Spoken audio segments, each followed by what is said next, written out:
Hola a todos, ¿qué tal? ¿Cómo estáis, amigos? Bienvenidos a un nuevo programa de Short Time, un breve tiempo para reflexionar. Queremos compartir contigo esta aventura de la mano del Señor y disfrutar de un ratito de sosiego. No me digas que no lo necesitas, ¿eh? Estamos cansados de este ajetreo. Bueno, deciros que emitimos desde el 100.2 de FM en Radio Amanecer, la sintonía que te acerca a Dios y que te recomendamos que puedas escuchar cada día.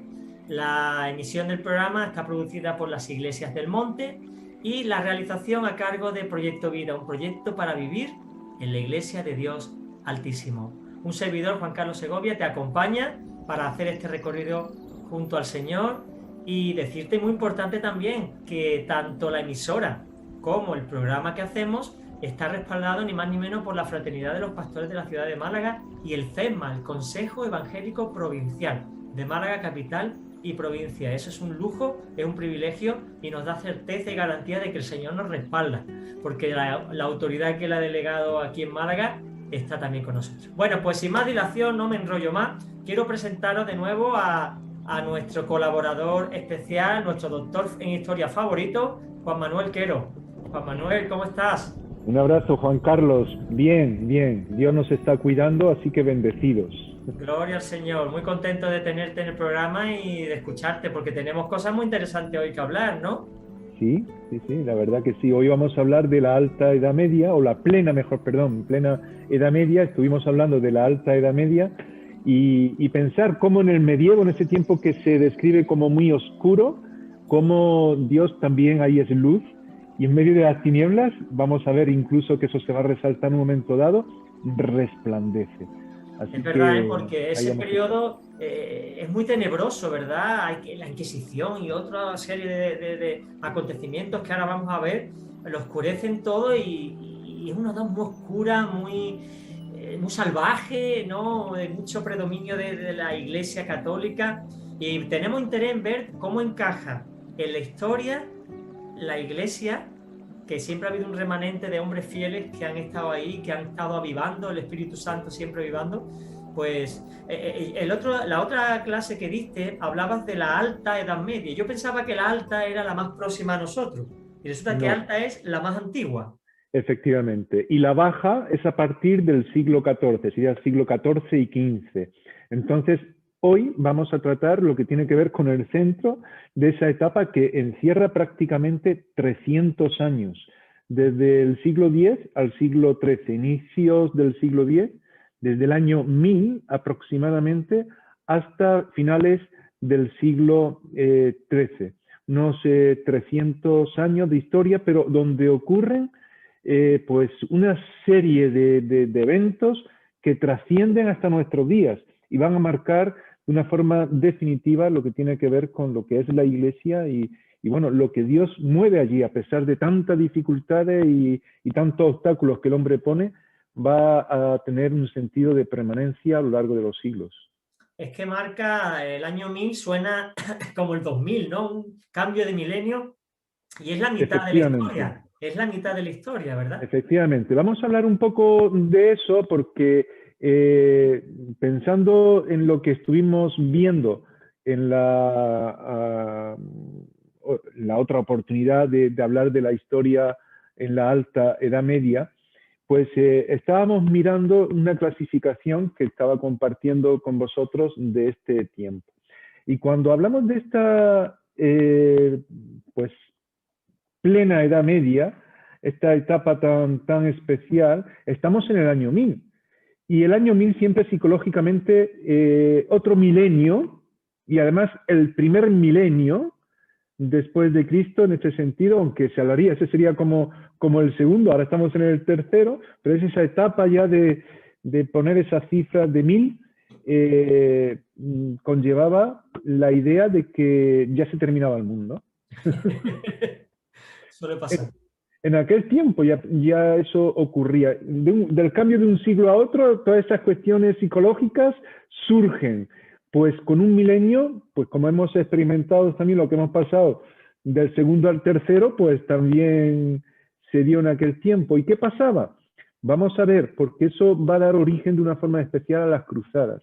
Ese sentido psicológico de pasar de un milenio a otro.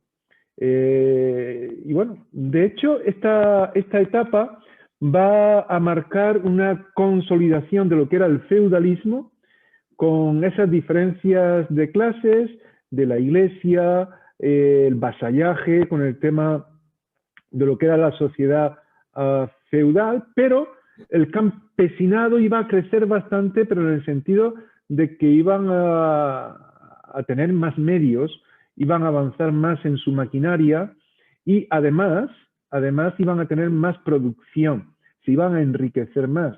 Por otro lado, la burguesía, la gente que tenía sus oficios, que eran los que vivían en la ciudad, también iban a consolidarse y a crecer más.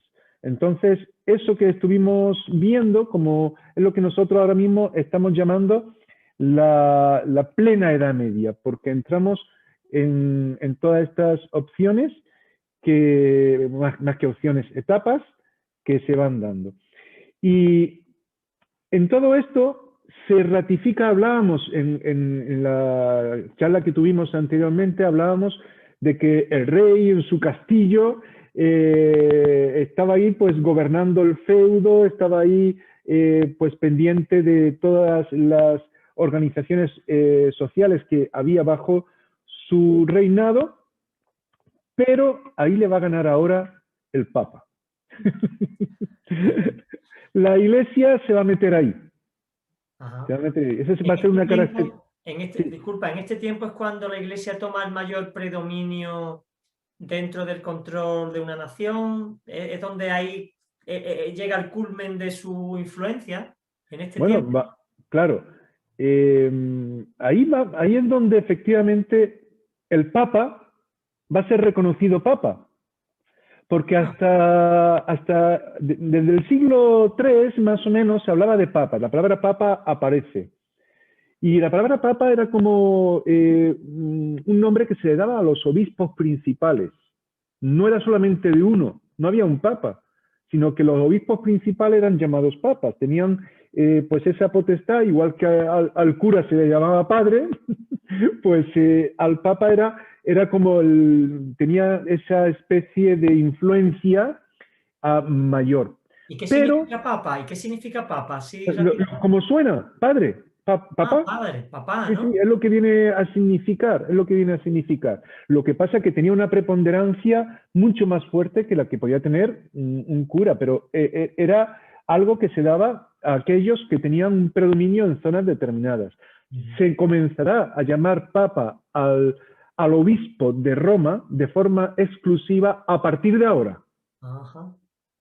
A partir de ahora. Y a partir de aquí, a partir de este tiempo, de esta plena Edad Media, es que la Iglesia va a tener un protagonismo tremendo. Y cuando hablo de la Iglesia, estamos hablando de la Iglesia católica, evidentemente. De hecho, será en el año 1050 cuando la Iglesia católica, estamos al principio de esta etapa, que se dará cuenta que había que hacer algo con la Iglesia ortodoxa, que también era católica, pero era la ortodoxa, era la oriental, y que los diferentes obispos principales de la zona occidental habían intentado unirla, o mejor dicho, no, ¿se me oye bien? Sí, se te oye bien. Vale.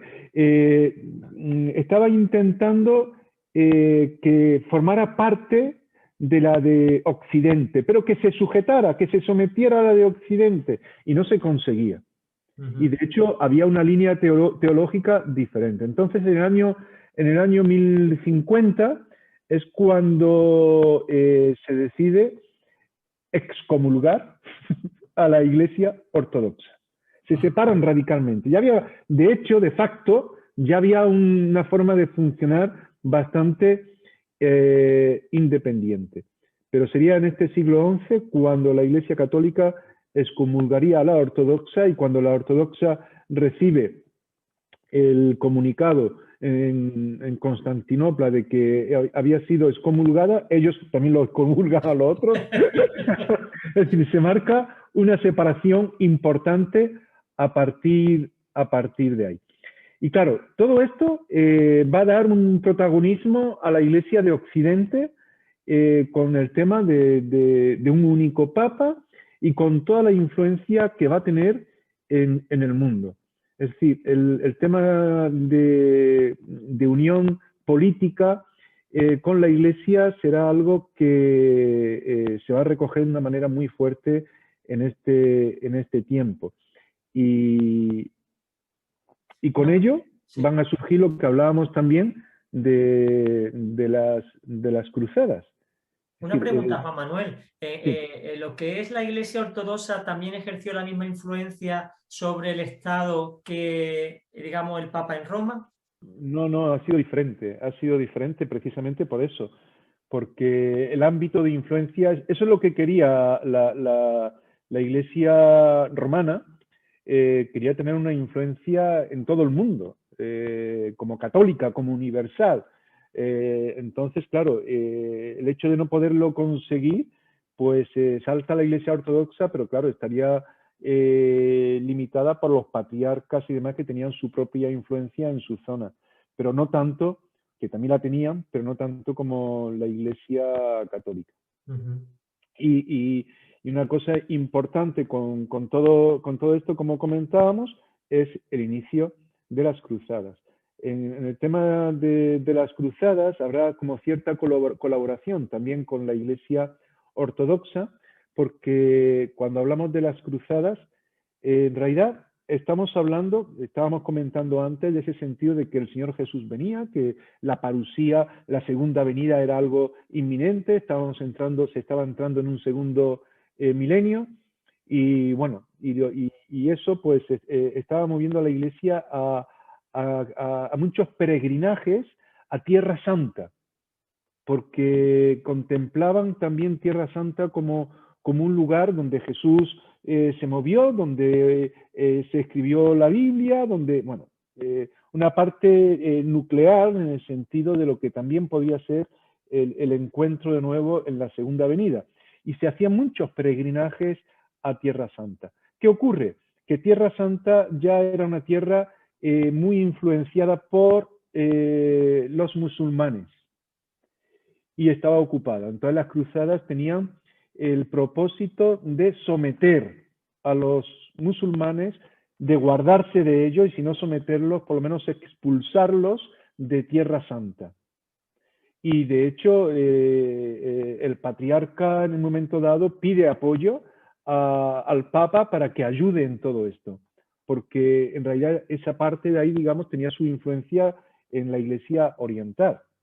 Claro. Porque Lo que estamos pasa hablando. que, si la pregunta que me surge es, entonces los cruzados iban allí y si lo conquistaban, ¿a quién pertenece aquel territorio, políticamente hablando? Porque claro, eso era un conglomerado de naciones, ¿no? Ponían reyes. Ten en cuenta que estamos en los feudos, estamos en una época feudal y ahí pues simplemente pues estaban pues eso, los reyezuelos, podríamos decir, que van surgiendo, que se van poniendo bajo la directriz de otros, dependiendo de las influencias y demás. Pero aquí es donde el Papa ejerce un papel muy importante, ofreciendo cargos y demás.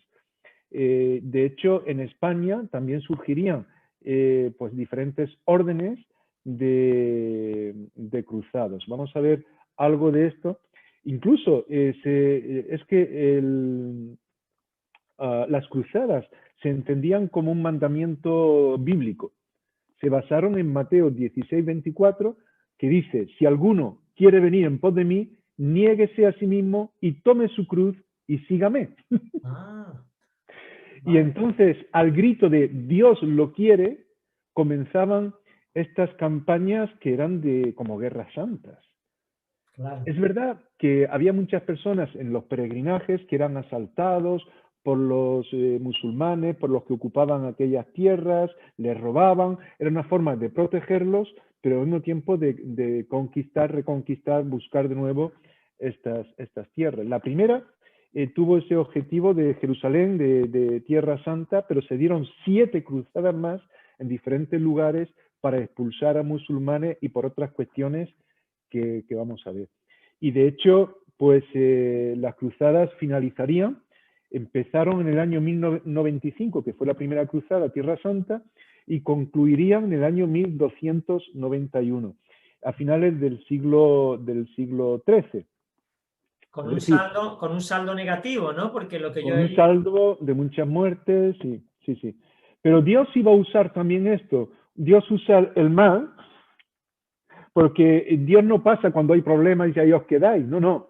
Dios, como Padre que nos ama y nos quiere, está dispuesto a estar cerca de nosotros para restaurar, y vamos a ver lo que surge de ahí. Pero es curioso porque las cruzadas crearon una serie de simbologías que llegan a nuestros días, llegan a nuestros días. Hay, bueno, es muy curioso porque aquellas personas que respondieron a este llamamiento eran monjes, eran soldados monjes, por un lado, que se cogían la espada y llevaban su cruz, se llevaban sus hábitos y iban a reconquistar las tierras. Pero también eran caballeros, eran gente de los feudos, donde se les llamaba pues, a hacer estas incursiones con el sentido, por un lado, de que el Señor viene pronto, pero por otro lado también de recompensa. Es decir, se les ofrecía bastantes indulgencias, bastantes ayudas, y todo esto fue creando pues una situación un tanto especial. Me llama la atención que incluso en España, en el tiempo del franquismo, se hablaba también de una cruzada. Sí, sí, sí, sí, es Así que verdad. tú fíjate, la cruzada de la Guerra Civil Española así se presentaba como tal para echar, en este caso, no a los musulmanes, sino a los enemigos. Ajá. También en tiempo de los Reyes Católicos hablaría de las cruzadas en cuanto a expulsar pues también a los moros y demás, pero eso es otra cuestión que ya veremos más adelante. Y Ujú. surgieron, en este tiempo, surgieron muchos monasterios que estaban ligados a los monjes cruzados, es decir, a los que iban a las cruzadas, a los que atendían a las personas, y de hecho ahí se formó una de las órdenes que destacaron bastante, eran los templarios, que se han hecho películas y demás. Simplemente ¿De qué orden eran los templarios? ¿Era una propia orden o era pertenecía? una propia orden de monjes que formaron con este fin. Se llamaban la Orden de los Pobres Caballeros del Templo de Cristo, y eran más conocidos como la Orden del Templo o los Templarios, haciendo referencia a esos caballeros Ujú. pues, que formaban parte de estas cruzadas.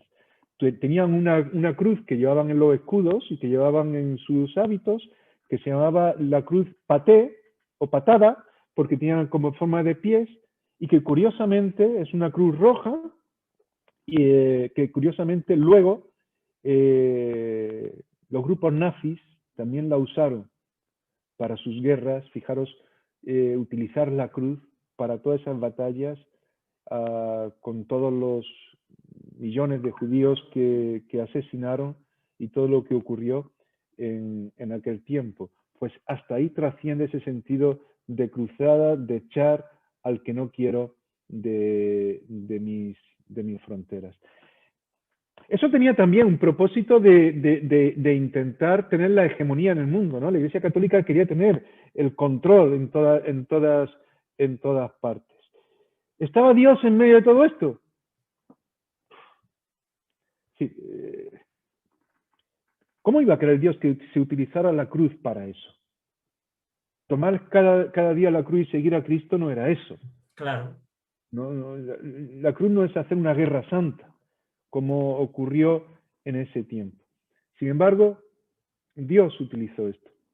En el fondo había un deseo de conquista y de poder, ¿no? Se usaba la cruz como excusa, pero en el fondo había una ambición desmesurada, ¿no? Creo yo, que siempre había personas que eran sinceras a la hora de hacer, que no era el método adecuado, ni mucho menos, porque la fuerza nunca ha sido el método de Cristo, pero, pero sí que se ha usado a Cristo y a la cruz como excusa para satisfacer los propios deseos.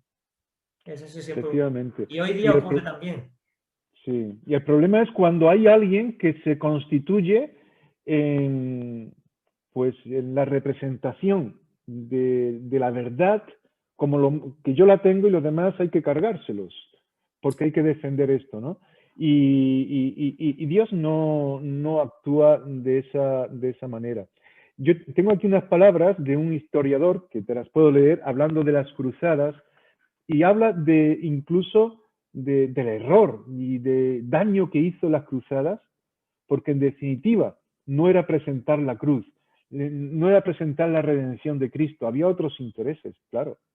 Fíjate, él decía, las cruzadas fracasaron, este es un tal Liman Hurlbut, y este historiador decía, las cruzadas fracasaron en libertar Tierra Santa del dominio de los musulmanes.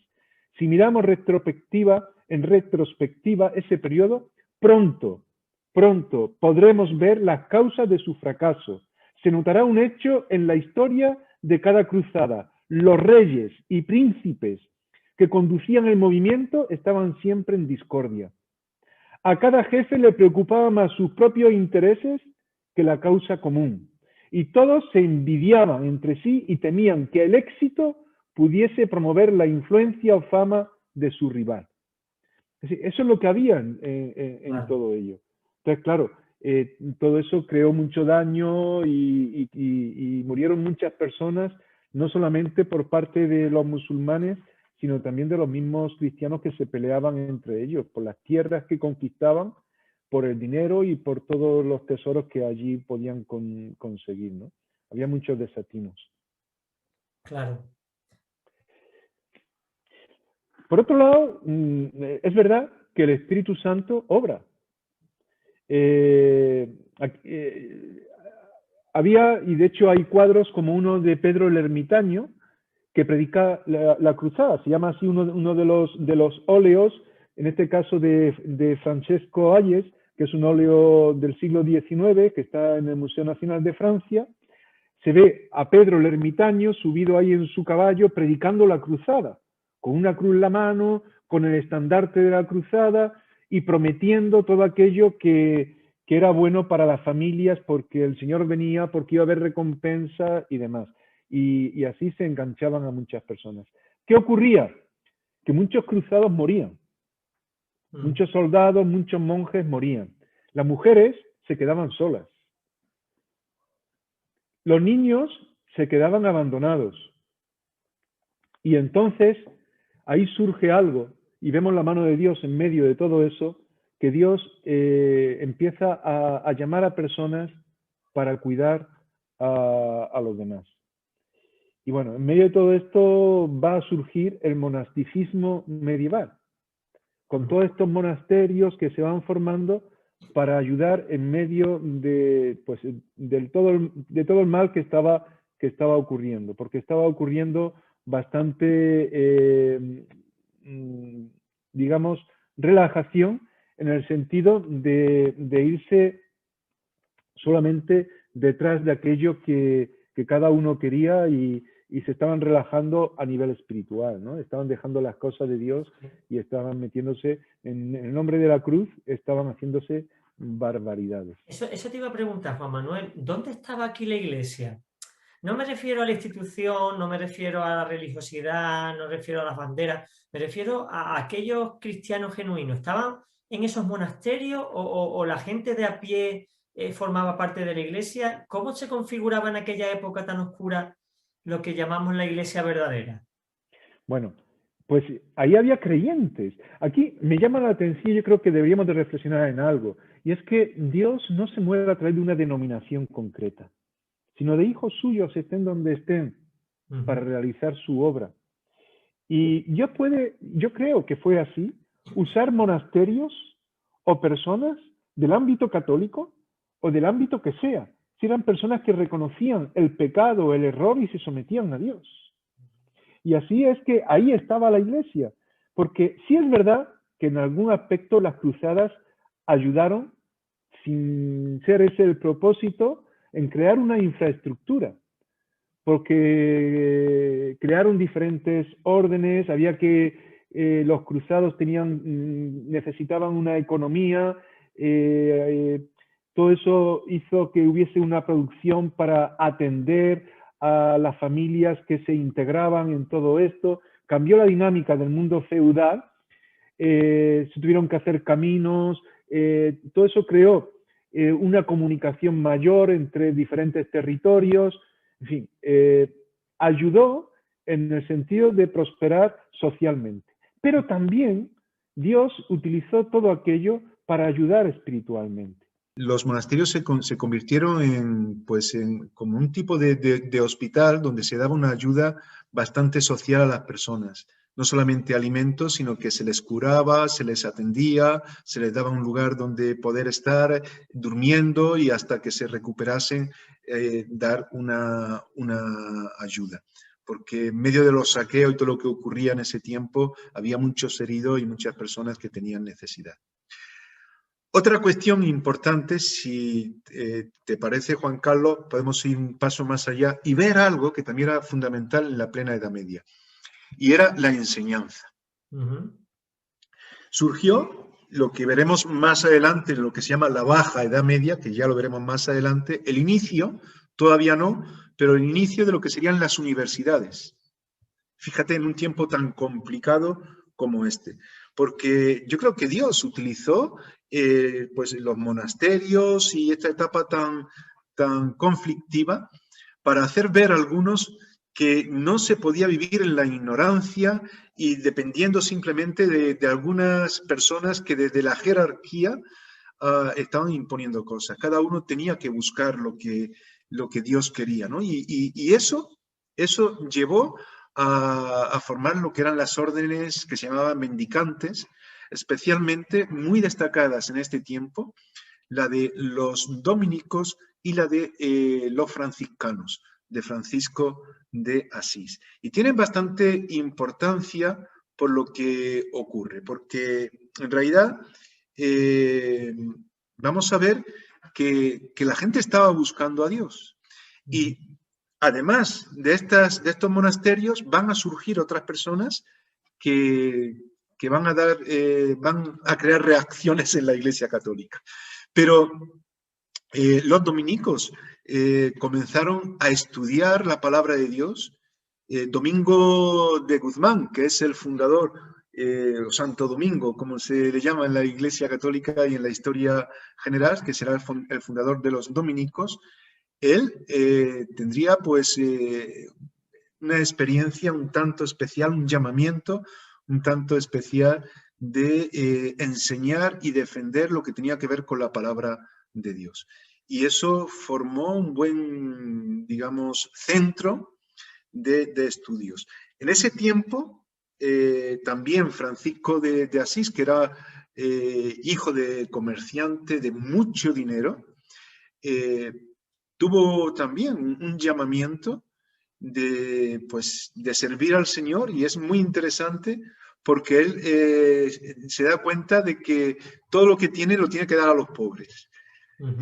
Pensando en ese texto bíblico que él leyó, donde dice, si quieres ser perfecto, anda y vende todo lo que tienes y dalo a los pobres. Lo entendió literalmente para él, un llamamiento de Dios para su vida, y todo lo que tenía empezó a compartirlo con las personas que tenían necesidad, y fundó la orden de los franciscanos, que se basaría más o menos también en la de los benedictinos, que era anterior. Y en el 1209, en Italia, se formó esa orden de los franciscanos.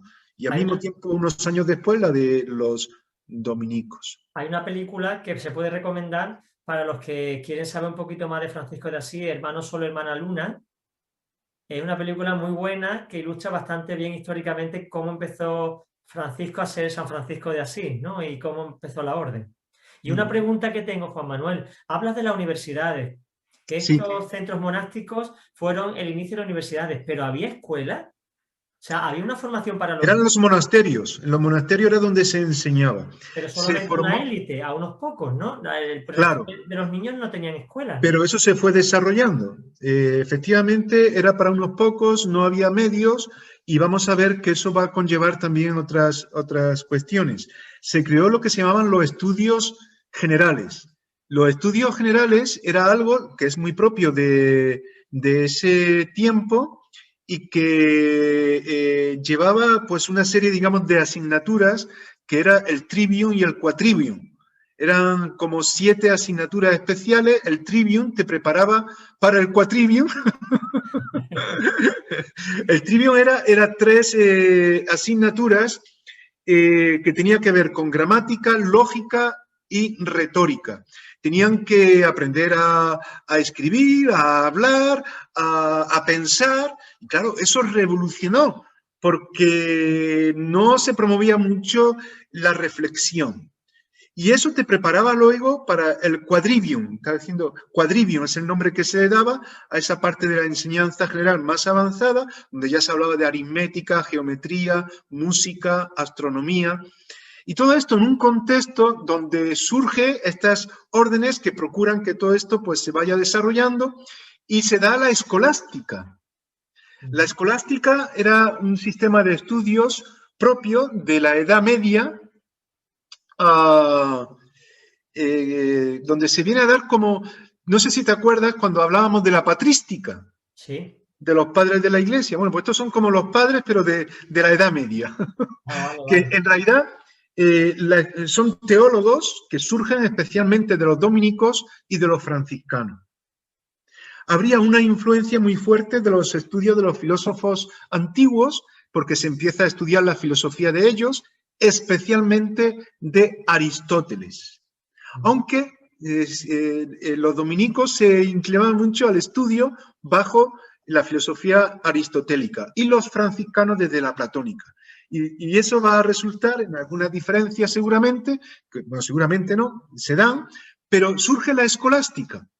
Y en la escolástica surge como esos padres, podríamos decir, de la Iglesia, que ya no se llamarían así, sino que serían teólogos que ayudarían a desarrollar lo que tenía que ver con el conocimiento de la palabra de Dios, las necesidades que había, y dar una formación a las personas para que tuvieran más posibilidades. De hecho, surgieron, igual que había un Agustín de Hipona dentro de los padres de la Iglesia, en la escolástica habría personas como Anselmo de Canterbury, que fue considerado el primer escolástico, o Pedro Abelardo, que a él se le atribuye el método, el primer método, porque eso luego se fue desarrollando, de la escolástica. ¿Y cuál era ese método? Tiene un nombre en latín, que no hace falta ahora mencionarlo, pero había 3 aspectos en ese método, que era leer, era la lectio que llamaban en latín, pero bueno, leer, discutir, o mejor dicho, perdón, leer, reflexionar sobre lo leído y discutir sobre el tema. Esos eran los 3 aspectos. Y en esos 3 aspectos se empezó a estudiar y a seguir una forma de llegar a conclusiones. Era el método de los discursos que se daban, de la enseñanza y demás. Eso fue muy propio de la escolástica. Yo creo que es bueno. Yo creo que descubrimos a Dios en nuestras vidas cuando hablamos. Claro. Cuando leemos la palabra, cuando decimos cuál es el problema, y buscamos a Dios en medio de todo eso y reflexionamos. Precisamente. ¿Qué es lo que nos falta hoy día? Escuchamos, pero después a la hora de reflexionar y aplicar la palabra donde nos viene el problema, ¿no? Claro, cuando creemos que yo soy el que tiene la verdad y los demás se tienen que sujetar a mí, que es lo que ya ocurría en diferentes tiempos, ha ocurrido en tiempos recientes y sigue ocurriendo todavía. Yo soy lo importante, yo tengo la razón y por lo tanto ni quiero escuchar al otro, sino que impongo lo mío. Y eso no puede ser. Claro. Yo he escuchado a veces en ambientes religiosos, evangélicos incluso, en momentos dados, que no debería de ser. Qué buen ambiente ha habido hoy en todo lo que hemos planteado. Y yo me pregunto, ¿por qué? Y bueno, no, porque nadie ha hablado. Eso no es buen ambiente. Claro. Eso que claro, nadie te ha planteado ninguna duda, no ha habido debate, no ha habido diálogo. Muy bien, pero eso no es hacer teología. Y cuando hablamos de lo que Dios quiere para nosotros, tenemos que escucharnos. Incluso la Biblia se escribe en esa forma. Está la perspectiva de Marcos, está la perspectiva de Lucas, de Mateo, de Juan, y Dios hablando a todos ellos y compartiendo cada uno, y en conjunto somos enriquecidos. eso fue algo que Dios, yo creo que dejó su huella en la forma en la que actuó ahí, porque sí es verdad que luego las instituciones van a tener consecuencias buenas y malas, pero de aquí van a salir personas muy... En la cristiandad será muy importante Tomás de Aquino. Tomás de Aquino fue un dominico también. Y él marcó lo que se llamaban las 5 vías para defender o argumentar la existencia de Dios. Que no vamos a entrar ahora en ello, pero las 5 vías hay una serie de teorías que era como un argumento filosófico, podríamos decir, pero basado en la palabra de Dios, donde se decía que, por ejemplo, mencionar algo, pues no nos vamos a meter de lleno, pues no hay tiempo para eso, pero estaba la vía del movimiento inicial, es decir, el movimiento como actuación de lo móvil. Es decir, si algo se mueve es porque alguien lo empuja. Claro, tiene sentido. Y ahí se habla de la existencia de Dios que lo pone todo en movimiento. Hay un motor inicial que lo mueve todo. Las causas eficientes, es decir, todo tiene una causa con un propósito determinado, que afecta a otra cosa. La armonía de todas las cosas. Todo eso hablaba de la existencia de Dios. Hay una causa que es el que crea un orden eficiente para que todo se relacione. Y, claro. en fin, y así pues... Quita la casualidad y pone la causalidad. Claro, eso es. La causa que efectúa todo aquello que da sentido a las cosas. Lo contingente. Es decir, en el mundo, quien nace muere. Y las cosas se van desgastando. Pero entonces, ¿cómo vuelve a haber de nuevo una existencia constante? Porque hay alguien que es perfecto, que es el que mantiene todo aquello. Pero bueno, y todo eso tiene un desarrollo que Tomás de Aquino lo explicaba llegando a los grados de perfección, que hay diferentes grados de perfección, uno sabe más, otro más, pero hay alguien que es perfecto y por eso contemplamos todo esto y la finalidad de este mundo, ¿no? El propósito en el que está englobado todo. Bueno, las 5 vías de Tomás de Aquino que los teólogos de la cristiandad durante muchos años estudiarían, surge en la Edad Media, en esta plena Edad Media de forma muy interesante. ¿Qué ocurre? Pues ocurre algo serio. Y es que las instituciones no sustituyen a Dios.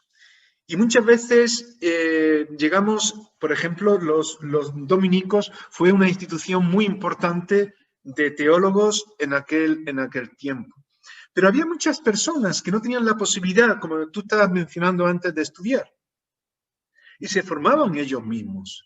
Entonces se dieron cuenta de que ya una vez terminadas las cruzadas prácticamente, que había que hacer algo para cuidar las herejías que estaban surgiendo. No solamente de ir en contra de aquellos que creaban pues cosas que parecían brujería, sino aquellos que se iban en contra de la doctrina de la Iglesia. Y va a surgir la Inquisición. Y el mismo Papa va a ser quien va a encomendar a los dominicos a ser los inquisidores o investigadores, los defensores de la fe católica. Y estos dominicos que surgieron de una forma tan, pues en ese sentido de enseñar, se les llamaba la orden de los predicadores también, porque Domingo de Guzmán entendió la importancia de que todo el mundo pudiera también pues, escuchar el mensaje de Dios. Eran predicadores que iban por todas partes, enseñando y demás. Pero se dio ese sentido de defensores de la fe y surgió lo que tenía que ver con la Inquisición. ¿Por qué surgió la Inquisición? Pues surgió, fíjate, se creó en el año 1184, poco tiempo de formarse las órdenes mendicantes.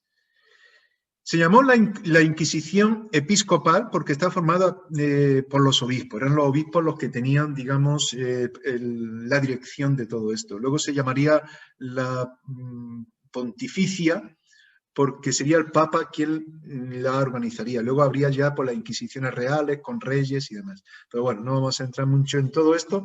Pero en el año 1184 se crea la Inquisición para combatir a los cátaros o albigenses. ¿Y qué creían ellos? Pues algunos los consideran evangélicos, porque ellos comenzaron a hablar en contra de, no por eso lo consideraban evangélicos, por hablar en contra de la jerarquía de la Iglesia Católica, pero se basaban en la Biblia. Y decían que todos podían administrar los sacramentos, que por qué se tenía que confesar a los curas o por qué habría que estar dependiendo de ello o por qué solamente ellos eran los que tenían que administrar los sacramentos. Entonces se fue en contra de todo ello y entre ellos empezaron a divulgar la palabra de Dios, a leerla, a explicarla. Lo que pasa es que se basaban también, había una base ahí que era donde más caña daba la Iglesia Católica porque era muy maniqueísta. El maniqueísmo surge ya muy tempranamente en el tiempo de Agustín de Hipona, que estuvo luchando contra los maniqueos. Tenía que ver con un sentido de que todo es malo o todo es bueno. Hablaba de la existencia de Satanás, que hacía todo un proceso y Dios que hacía otro. Y ahí pues o todo era satánico o todo estaba... Y claro, y lo que no era del orden que se entendía, no sé, más bíblico, todo era satánico, ¿no? Y había unas conclusiones al final que eran un tanto extrañas, podríamos decir. Pero eran personas muy piadosas y comenzaron a basarse en la palabra de Dios y no se fueron por esas enseñanzas de Mani, que es donde surge, de unos persas, que es donde surge el maniqueísmo en los primeros siglos, sino que se basaron en la Escritura. Y es verdad que hacía mucho énfasis en el bien y en el mal, pero comenzaron a centrarse en la palabra de Dios. Y algunos historiadores hablan de ellos como verdaderos evangélicos realmente, porque se basaban en el Evangelio. Sin embargo... Eran monasterios, o sea, todos estos grupos que estás hablando surgieron en monasterios, ¿no? Bueno, estos de forma más independiente. De forma más independiente, porque ocurrió algo, y es que muchas de las personas que no estaban en los monasterios también se organizaban de alguna manera. Y algunos buscaban a Dios y buscaban en la palabra de Dios, pero a veces incluyendo algunas cuestiones que no eran tan bíblicas, ¿no? Y eso poco a poco se fue arreglando y los cátaros, como te decía, pues buscaban también eso. Las mujeres, por ejemplo, las mujeres de los cruzados, que se quedaban sin maridos, que tenían muchos problemas, formaban comunas a veces, fuera de los monasterios de una forma independiente. Y ellas buscaban la forma de entender lo que Dios tenía para sus vidas. Y la verdad es que a veces tenían sus enseñanzas extrañas, pero comenzaron a formar grupos también y a tener una cierta influencia. Y en medio de todo ello, o en torno a esto, también estaban los cátaros. Hay un nombre que no me viene ahora mismo a la mente, no sé si lo tengo aquí apuntado, que se habla, que da, de alguna forma explica lo que tiene que ver con estas mujeres. Eran, a ver si me viene la palabra, eran como...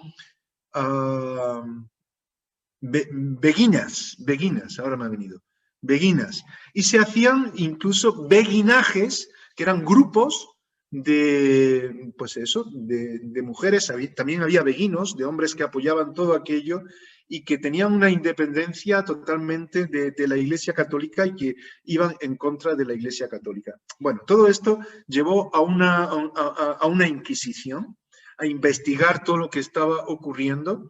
y a quitar a los cátaros del medio en este caso. Eran Los del sur cá- de Francia, los Perdón. cátaros, ¿no? Estoy leyendo que eran del sur de Francia. Era la zona. Efectivamente, los cátaros se formaron especialmente en el sur de Francia, en el valle de Languedoc. Languedoc era toda esa parte del sur de Francia y, bueno, se les conocía como cátaros. La palabra viene a significar puro, porque ellos querían mantenerse puros, veían que había mucha corrupción, que se estaban, lo que decíamos antes, con las cruzadas y todo esto, muchos estaban buscando otras cuestiones. Y estas personas dijeron, ¿esto qué es?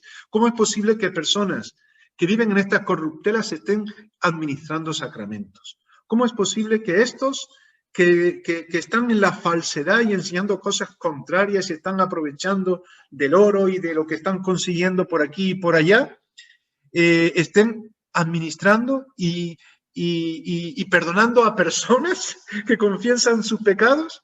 Y entonces se rebelaron los cátaros.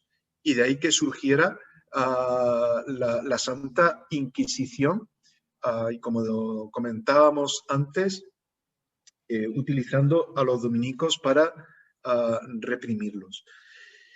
Hay unos escudos algunos son medievales, van a surgir de diferente manera a lo largo de los siglos, incluso en España, en diferentes edificios y lugares se pueden encontrar, que se puede ver una cruz junto a una espada y a una rama de olivo. En algunos de estos escudos incluso sobresale un poco en esa cruz el símbolo de los dominicos también, como los que tuvieron la encomienda especial de investigar. No todos los inquisidores participaron de la maquinaria del castigo. Había inquisidores que buscaban simplemente enseñar la Biblia y estoy pensando en el cardenal Cisneros, que fue un personaje muy importante en Alcalá de Henares también, que escribió la Biblia, tradujo y hizo un trabajo magnífico con la Biblia políglota, que es una Biblia en diferentes idiomas y que en el tiempo de la Reforma de Lutero también estaba por ese lado ese trabajo que fue muy importante para conocer la palabra de Dios y seguir desarrollando estudios que profundizaran en el conocimiento de Dios. Pero cuando hablamos de la Santa Inquisición estamos hablando también de cómo al final se recurre cuando se encuentran a grupos o personas que son contrarios a la palabra de Dios, se requiere de la mano secular para castigarlos, para torturarlos incluso, y de ahí la espada junto a la cruz. Ya. La cruz tenía que ver con mantener la predicación de Cristo, pero por otro lado estaba la espada.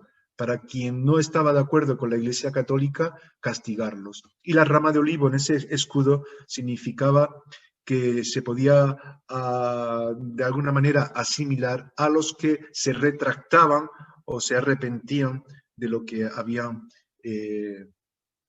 predicado, que era contrario a la Iglesia. Y fíjate que alrededor de este escudo estaban las palabras del Salmo 73, la Vulgata, que en nuestras Biblias es el Salmo 74, versículo 22, que dice: álzate, oh Dios, a defender tu causa. Y eso es lo que utilizaba la Santa Inquisición. Qué cosa, ¿eh? Pues imagínate. Y duró mucho tiempo la Inquisición, duró muchísimo, ¿verdad? Pues duró muchísimo. El último país en abolirla fue España. En la marinera. Y además hubo 4 intentos, 4 aboliciones. Y al final, hasta el año, quiero recordar que fue en 1834, que es cuando se abolió oficialmente.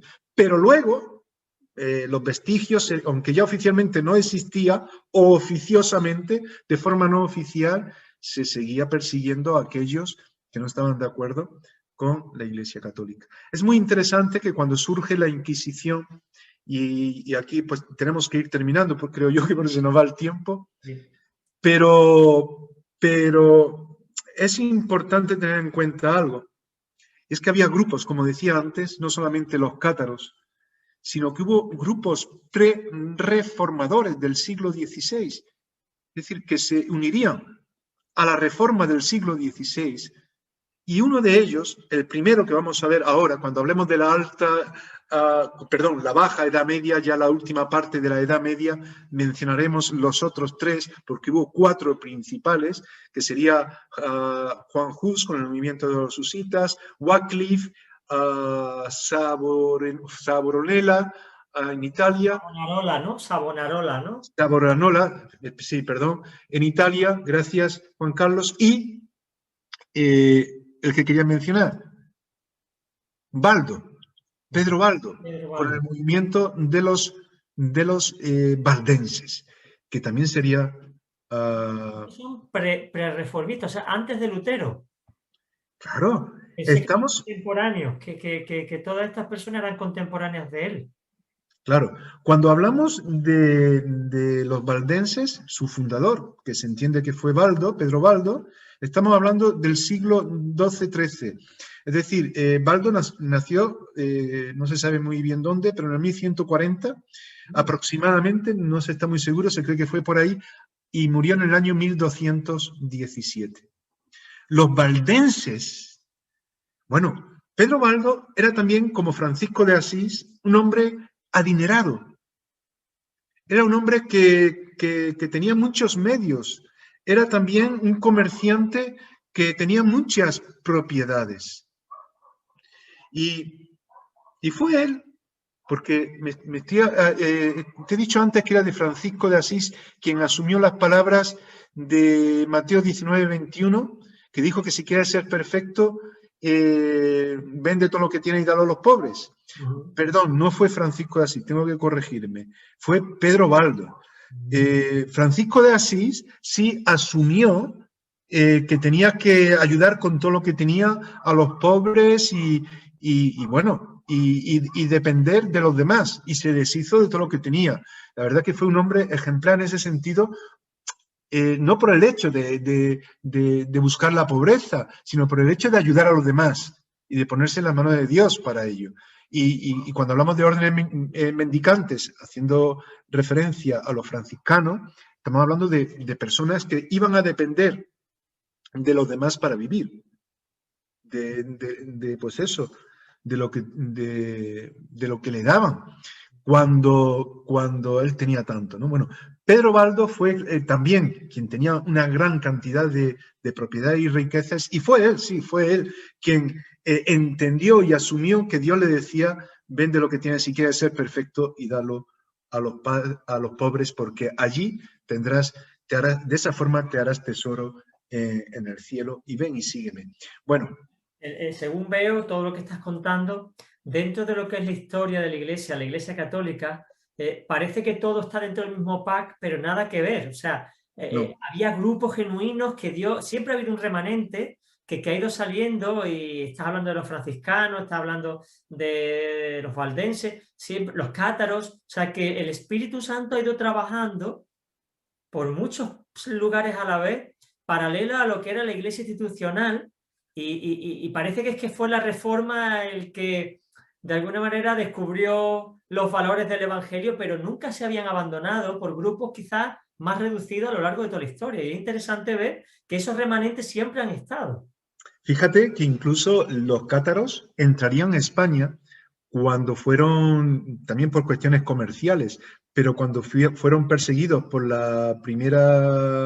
cuando se formó la Inquisición y empezaron a ir a por ellos como si fuera una cruzada, porque la Inquisición surge más o menos de la política de las cruzadas. Es decir, vamos a por ellos en ese sentido ya preparado y ambientado de tomar la cruz cada día y seguir a Cristo y animar a las personas. Bueno, pues de alguna manera, aunque de forma ya distinta e instituida por la Iglesia Católica, la Inquisición fue a por los cátaros.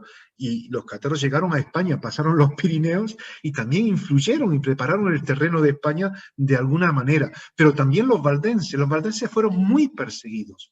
Se recoge incluso gráficos de la época de cómo se torturaban a los valdenses por la Inquisición. Pedro Baldo fue una persona ejemplar, tanto que los obispos intentaban animarle a a que se volviera a la Iglesia Católica, a que estuviera con ellos, a intentar, pero estar en paz en el sentido de asumir lo que ellos decían y no castigarle con la mano fuerte de los seculares, castigándole por estar como hereje. Al final se les excomulgó, igualmente se le declaró hereje y fueron muy perseguidos.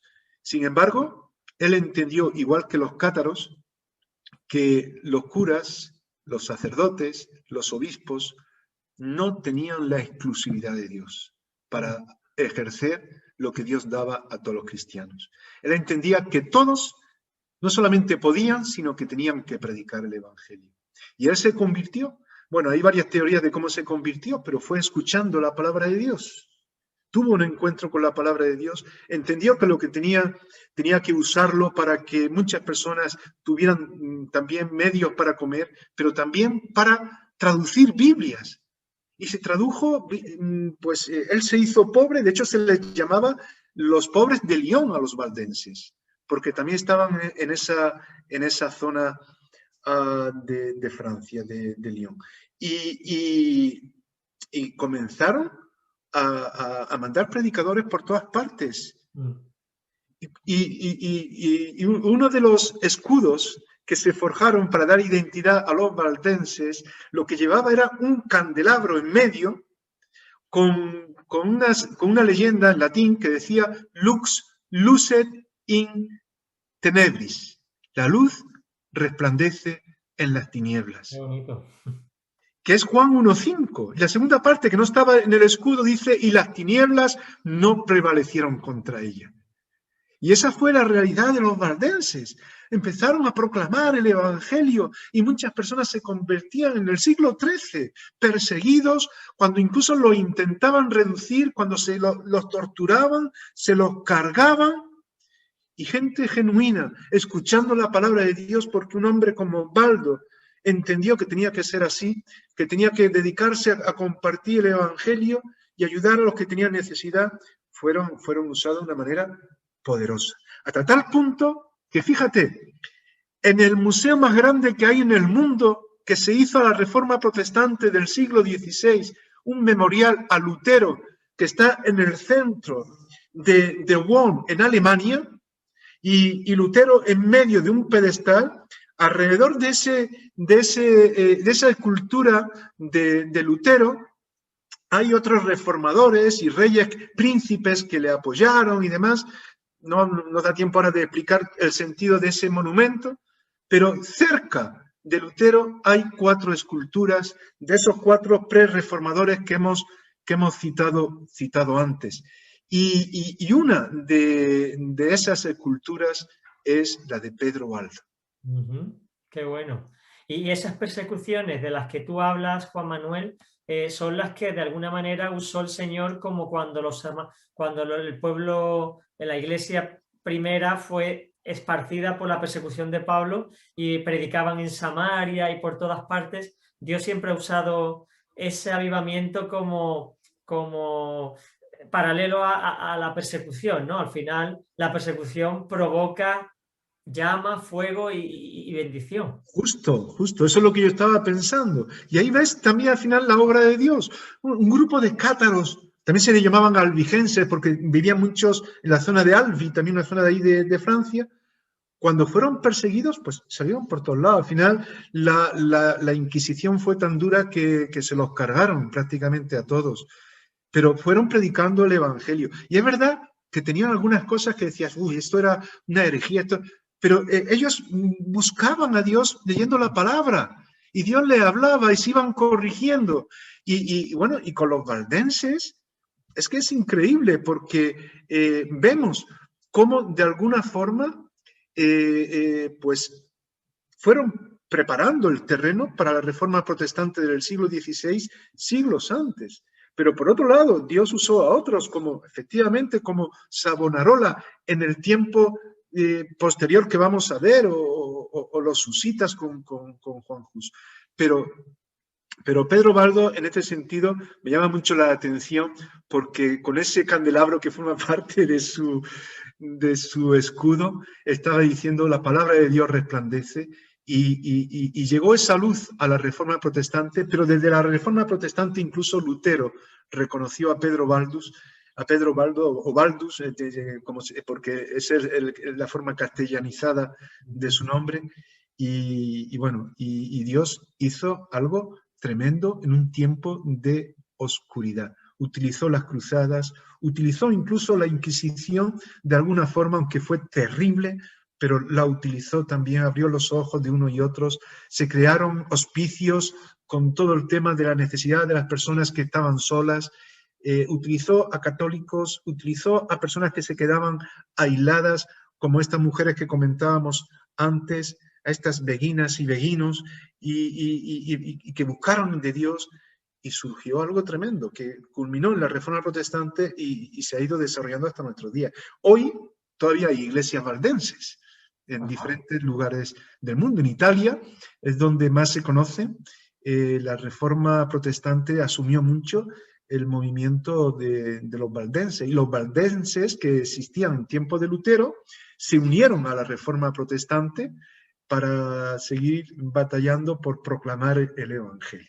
Así que todo esto nos encontramos, Juan Carlos, en esta Edad Media, en esta plena Edad Media, en el centro del medievo. Oscuro, pero fíjate cómo la palabra de Dios, con la huella de Dios está ahí. Como decía Pablo, yo estoy preso, pero el Evangelio no está preso. Amén. Qué bueno, Juan Manuel, pues muchas gracias, hermano. Ya no nos queda tiempo para seguir adelante, pero creo que nos hemos hecho una idea de qué ocurrió en esa plena Edad Media, es decir, entre la alta y la baja, que todavía nos queda, todavía no hemos salido de la Edad Media, que ha sido larguísima. Por muchos años. Pero nos hemos dado cuenta de qué supusieron las cruzadas, de cómo Dios ha estado usando todo esto, aunque parezca oscuro y tenebroso, pero Dios siempre ha usado lo que ocurre para expandir su evangelio y hasta nuestros días, que todo se andará, y ya hablaremos de esa parte de la historia. Pues muchas gracias, Juan Manuel, gracias por tu aportación, por tu paciencia y por aclararnos muchas dudas. Gracias a vosotros, yo encantado, estamos compartiendo juntos y esperamos que Dios nos siga iluminando y guiando a todos, porque hay muchas cosas que Dios quiere hacer en medio de nuestras vidas y en este mundo. Amén. Muy bien, y despedirnos ya también de todos nuestros oyentes. Espero que te haya gustado el programa, que te haya sido interesante. ¿Qué ha ocurrido en la historia? Parece que la historia se remonta a 100 años atrás, pero ni mucho menos, es mucho más amplia. Han ocurrido muchas cosas y siempre ha habido hermanos como tú y como yo, que han estado peleando la buena batalla, que han muerto incluso por causa del Evangelio, y que hoy día heredamos toda esa fuente, toda esa riqueza, toda esa vida que nos han delegado y que Cristo imprimió con su sangre en la cruz. Así que te animo a que conozcas más de la historia, que sigas con estos programas con el doctor Juan Manuel Quero, y ya sabes, si quieres ver el programa puedes hacerlo a través del canal de YouTube Iglesia del Monte Proyecto Vida. Ahí podrás ver este y otros programas que hemos realizado para ti. Un fuerte abrazo y nos vemos la semana que viene en un nuevo programa de Short Time, un breve tiempo para reflexionar. Un fuerte abrazo.